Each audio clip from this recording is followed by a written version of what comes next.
بص يا صاحبي، في بعض الاحيان انك تطلع بحلقه وانت مش متزن نفسيا بسبب ازمات نادي الزمالك بتبقى حلقه تقيله على الواحد فوق ما تتخيل، لان الزمالك بيمر بازمات. واتكلمت من بدايه الموسم على اهميه رحيل يانيك في المدير الفني لنادي الزمالك بسبب ان الراجل ما بيعملش الطبيعي، ولو عمل الطبيعي الزمالك هيبقى في حته ثانيه. لكن الراجل عندك مدير فني جبان، وطلعت واتكلمت في بدايات الموسم حتى والزمالك بيكسب، قلت رساله لجون ادوارد جهز بديل يانيك فيرا، والناس اتعصبت عليا. لكن طلعت برضه بعدها ولما الزمالك قرر استمرار يانيك فيرا طلعت اتكلمت قلت الزمالك بيمر بازمه ماليه، وان الفوز هو اللي معطل الزمالك، ولازم الزمالك الفوز هو اللي معطل ودي عن الازمات. واتكلمت على اهميه فوز الزمالك على الاهلي بسبب ان فوزه هيعطل شويه ازمه المستحقات، لكن الزمالك واقع في ازمه كبيره جدا بسبب المستحقات. لو لسه معايا الحلقه لحد النهارده كمل معايا الفيديو اللي عندنا اخبار مهمه جدا. نبداها بالخبر الاولاني. بص يا سيدي، سيبك من الاخبار اللي هي بتاعت الفلوس والزمالك والحكايه، وتعالى نتكلم على المباراه القادمه لنادي الزمالك. الزمالك عنده مباراه مهمه جدا في افتتاحيه الكونفدراليه في دور ال 32 بمباراه قدام ديكيداها الصومالي. الزمالك اتفق مع ديكيداها الصومالي على اقامه مباراتين في مصر. الزمالك عنده الماتش الجاي قدام ديكيداها يوم السبت القادم، النهارده اعتقد الاثنين، يوم السبت اللي جاي الساعه 6 مساء. وخبر مفرح شويه ان المباراه مذاعه على اون سبورت المصري.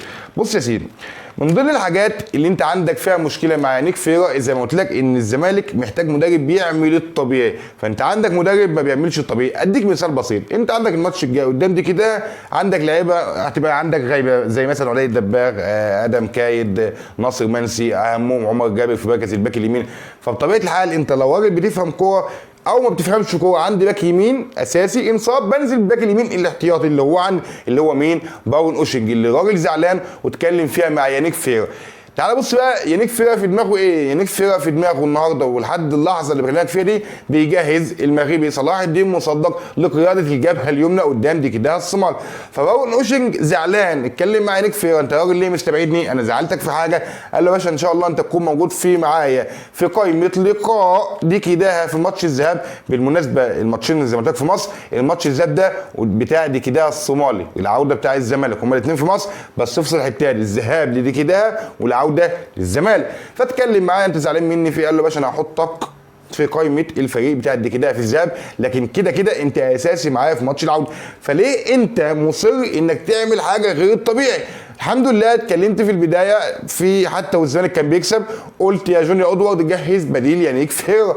اتنبح صوتي في الحته دي واتنبح صوتي انك لازم تكسب ماتش الاهلي ذوق عافيه حتى لو التعادل، لان المكسب بيجيب مكسب ومشاكل الفريق الماليه هتنفتح عليك، وده اللي بيحصل النهارده بعد هزيمه الاهلي. اتكلمت والحمد لله طلعت اتكلمت، لكن مجلس الاداره نايم في ميه الليفت. المهم الراجل قال له يا باشا انت معايا في ماتش العوده والذهاب هحطك في القائمه، لكن انا برضه هلعب بصلاح الدين مصدق. ودي حاجه قرار غبي بالنسبه لي، لان حصل جلسه ما بين الكابتن حسين لبيب وبين جون ادوارد استقروا فيها على استمرار يانيك فيرا مديرا فنيا لنادي الزمالك. كنت اتكلمت في فتره من الفترات ان الزمالك لو عليه اقاله يانيك فيرا عليه بالدفع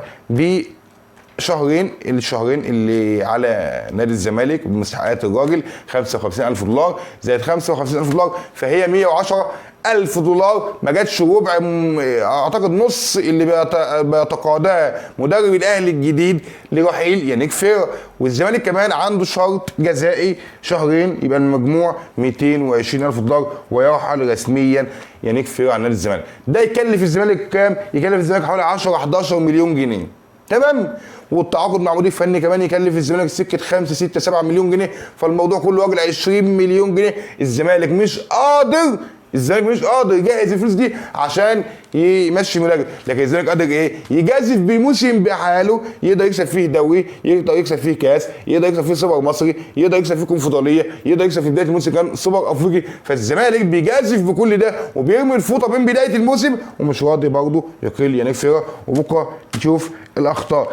انا قلتها في مره من المرات، قلت الراجل ده لو عمل الطبيعي محدش هيلحق نادي الزمالك، والله محد لحق. لكن انت النهارده مدرب جبان بيخاف انه يعمل الحاجه الصح فبيعمل تحفظ، فالتحفظ ده بيجي عليك وعلى جماهيرنا بالجزمه، ويا بنهزم يا بنتعادل بالعافيه. المهم اتكلمت على جايزيه صلاح مصدق وقلت لك ان الراجل هو اللي هيمسك الباك اليمين او هيلعب في الباك اليمين في ماتش دي كده. حلو. عندك اللعيبه المصابه الشهيد محمود جهاد الحمد لله اللي جات له اصابه من ساعه ما لعب مع الزمالك ماتشين في بدايه الموسم اللي فات او في يناير اللي فات، يعني بقى لنا حوالي داخلين على سنه اهوت، وراجل مصاب كان قال لك شد في الخلفيه، ده شد في العضله، ده راجل من ساعتها ما شفناهوش، لكن الحمد لله بعد دعاء الزملكاويه الراجل بينتظم في تدريبات نادي الزمالك ويصبح جاهز للقاء دي كده، واحتمال تشوفه في قائمه مباراه الزمالك ودي كده. محمد شحاته اللي من ساعه ما غاب ومأثر جدا فيا ومأثر جدا في تشكيله نادي الزمالك، راجل بقى اصبح جاهز وهيرجع لتدريبات نادي الزمالك خلال الساعات ان شاء الله القادمه. نتمنى جدا من كل قلبي يعني وجود محمد شحاته، لان الراجل ده قلب نابض، راجل زملكاوي، راجل يعني مش هقدر اقيمه، الراجل ده من 1000 واحد غير يقدر يقيمه، راجل مش محتاج كلام من اي حد. محمد شحاته من الاعمده الاساسيه داخل نادي الزمالك، وراجل يقدر يشيلك نص الملعب ايا كانت الظروف. بص يا سيدي، زي ما قلت لك برضه ان عدي الدباغ وناصر ماهر وناصر منسي وادم كايد وعمر جابر دول مستبعدين من لقاء دي كده بسبب الاصابه. تمام. فالمقرر ان يقود هجوم نادي الزمالك قدام دي كده واحد من الاثنين دول، يا اما عمرو ناصر يا اما سيف الدين الجزيري. زي ما طلعت برضه اتكلمت في بدايه الموسم على اهميه رحيل سيف الدين الجزيري بسبب ان ممكن يجي لك مدرب عبيط، والحمد لله حصل وكلامي طلع صح، زي المخبول اللي عندنا نيك فيرا، وقرر ان يجازف ويختار ما بين اثنين من عمرو ناصر ومن سيف الدين الجزيري. وقلت لك الحمد لله انا قريت كلمه سيف جعفر وسيف الدين الجزيري في نادي الزمالك. لكن اللي بالنسبه لي هيرجعوا للتشكيله الاساسيه لنادي الزمالك حتى بعد غيابهم من الفتره او من الماتش اللي فات قدام الاهلي، وهو عبد الله السعيد وكمان شيكو بنزا اللي اتكلمت قبل كده برضه ان راجل ما اداش اداء كويس، واتكلمت والحمد لله يا ابني كلام بيطلع صح، والله ما بقول لك غير الصح ومفيش كلام بيطلع من بقي غير الصح. شيكو بنزا ده عشان تقدر تحكم عليه يا تمشيه يا تكمله انك تلعبه مركز جنب المهاجم، مركز 9 تلعبه مهاجم، يتلعب مثلا بسيف الدين الجزيري لو جماهير نادي عايزه كده يعني، وشيكو بنزا، يا اما عمرو ناصر وجنبيه شيكو بنزا، مركز يكون مهاجم تاني، لان خطوط الراجل ده بتظهر جوه منطقه 18. الزمالك قبل ما يمشيه لابد انه يلعبه في المركز ده على اقل شيء تقدر تصرفه وتمشيه تعمل فيه اي حاجه، لازم تلعبه في المركز ده عشان تقدر يجيلك فلوس. بص يا سيدي، اصعب خبر عليا اهم اثنين داخل نادي الزمالك دلوقتي بيقدموا مستويات وثبات في المستوى، وهو بنتايك وبزاريا اللي هو اخوان 2000. حلو، الاثنين دول مقدمين شكوى في نادي الزمالك بسبب عدم الحصول على المستحقات. مهله الشكوى تخلص امتى؟ يوم 15 يوم عيد ميلاد. من الاخر يومين اتنين يفصلوا نادي الزمالك على رحيل اهم لاعبين موجودين في التشكيله، بل موجودين في نادي الزمالك باكمله، من اول الرئيس لحد لعبه كره القدم او لحد كره السباحه. تمام؟ فانت عندك الاثنين دول فاضل لهم يومين اتنين ويحق لهم فسخ التعاقد ويشتكوا نادي الزمالك بالفلوس. فتخيل انت يا مؤمن لما تبقى راجل زملكاوي بتتكلم على رئيس نادك، رئيس النادي بتاعك مليونير حسين لبيب، بتتكلم على هشام نصر راجل اعمال، بتتكلم على هاني بيرزي، بتتكلم على اكتر من واحد موجودين في احمد سليمان، ناس يعني مليونيرات يقدروا يحلوا الازمه داخل نادي الزمالك، لكن كلهم. طب لما تيجي تتكلم وتقول نادي بلاش الزمالك، شيل النادي ده وحط مثلا الاسماعيلي اللي بيمر بازمه ماليه، تقول النادي الاسماعيلي عنده رئيس النادي رجل اعمال مالتي مليونير، عندك هشام نصر رجل اعمال مليونير، عندك هاني بيرزي مالتي مليونير، وطلعنا اتكلمنا في قصه المولتو لما اشترينا مولتو عشان جدد في الجانب الاساسي، والشركه حققت نجاحات في مبيعات ما حققتهاش قبل كده في 2021، وفي الاخر راجل سوحنا وفي الجانب الاساسي مشي ومحدش قال لي ياما انت فين. حلو. وعندك ناس زي ممدوح عباس راجل ملت مليونير ويطلع كل شويه ينزل لنا بالفلوس اللي اداها لنا من 15000 سنه، وعندك عيله عادل جوب يطلعوا لك احنا زملكاويه وناخد نادي الزمالك، وفي الاخر عندك اهم لاعبين داخل نادي الزمالك بيرحلوا قدام عينك كالسراب، ومجلس اداره قاعد مش عارف يعمل اي حاجه.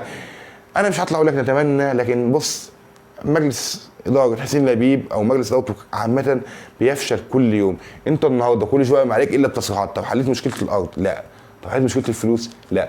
طب اتصرفت في تدفقات ماليه عشان تساعد نادي الزمالك؟ لا. طب انت قاعد بتعمل ايه؟ ما هو بصراحه انت قاعد على مجلسك او قاعد في كرسيك بينادي عليك نائب مجلس اداره نادي الزمالك او رئيس نادي الزمالك او عضو مجلس اداره نادي الزمالك، بصفتك بتعمل خدمات ايه لنادي الزمالك؟ ولا اي بتنجان. فيطلع الناس لك ايه؟ ندفعهم. طب نعملوا ايه؟ هم دفعوا مره ودفعوا كتير، نعملوا ايه؟ يعني انت شايف حل يمشوا الاثنين؟ بنتاك وفيها يمشوا؟ بنتاك قصدي وبزاجه يمشوا؟ ولا نقفلوا النادي؟ ولا تعمل ايه؟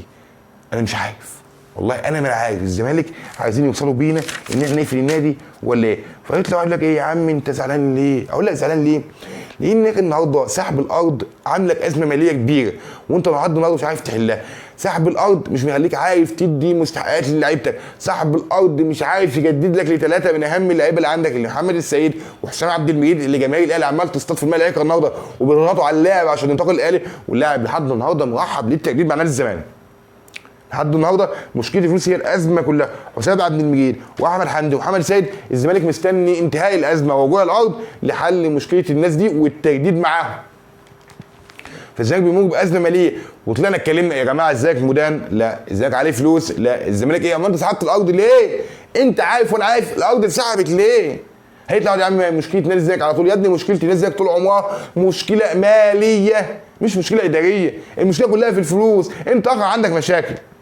لا عنده مشاكل ما تستغربش، ولو واحد قال بيسمعنا انت عندك مشاكل، حد يطلع يتكلم عليها؟ لا، بس كلها بتتدرب بالفلوس. يعني ايه بتتدرب بالفلوس؟ يعني مثلا حاجه، عندك اشرف داري، لا انا عايز يمشيه، بيحاول يتخلص له او يفسخ عقده، يقول له يا باشا تفسخ عقدي، اخد عقدي بالكام؟ 150 مليون جنيه. ازاي بياخد 50 مليون جنيه في السنه؟ اقول لك اشرف داري عقده في الاهلي مليون دولار في الموسم، فبتتكلم في 3 مواسم بقى في عقد اللاعب، يعني بتتكلم في 3 مليون دولار ما يقارب 150 مليون جنيه. عندك مشكله امام عاشور، امام عاشور واخر بيقول لهم سووا بزيزو، انا عاوز زيزو عقد اعلى من زيزو كمان. يا ابني افهم، انت دلوقتي زيزو جبناه ببلاش، انت جاي فري جاي بفلوس، فانت عقدك كلفنا ياما، فالمفروض فلوسك تبقى اقل. لا ماليش دعوه، اتصرفوا، انا عاوز زيه. فدي ازمه في الاهلي. طب الاهلي النهارده عاوز يمشي لعيبه زي قفش، زي فلان، زي علال، حد يطلع يتكلم زي حسين الشحات اللي قال لي بعد جون الاهلي وهي زي ما قلت لك دوت حسين الشحات يلعب ماتشين يجيب جونين بعد كده اداء وحش يسيبوا له فيقعد على الدكه فيطلب الوحيد ويجي ماتش مهم يجيب جون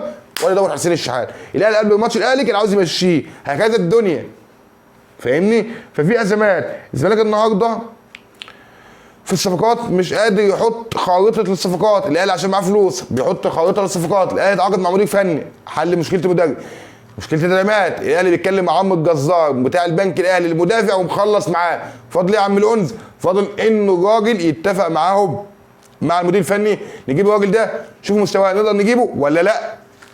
اتكلم حتى مع مدربه ياس سوب ده ولا اسمه مش عارف ايه، انك انت دلوقتي عندنا لاعب عندنا اعاره للمصري وهو عمر الساعي مقدم اداء كويس، اتفرج عليه شوفه لسه ما حكمش انه يرجع ولا لا. الاهلي بيفكر في قطع الاعاره لو المدير الفني جه يوافق على كده.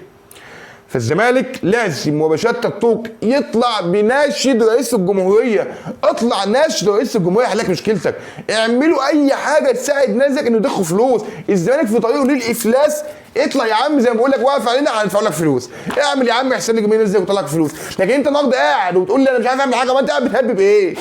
انت قاعد بتضيف لنادي الزمالك. انا مش عايز اطلع اتكلم والله لان عندي ازمه بسبب مساحات وازمه الناس اللي بتدير، والناس بتروح لناس حتى المشاهدات قليله عندي في الحياه مش مظبطه. فلو وصلت معايا لحد النقطه ديت بقى استاذنك من فضلك بعد اذنك اعمل لايك واشترك في زر الجرس عشان يوصلك كل جديد. ولو عجبك الكلام اول ما تشوفني زي ما قلت لك اعمل لايك واشترك ما عجبكش حط لايك في الكومنتات ورايك في دماغك محترم، واشوف حلقه جديده والسلام.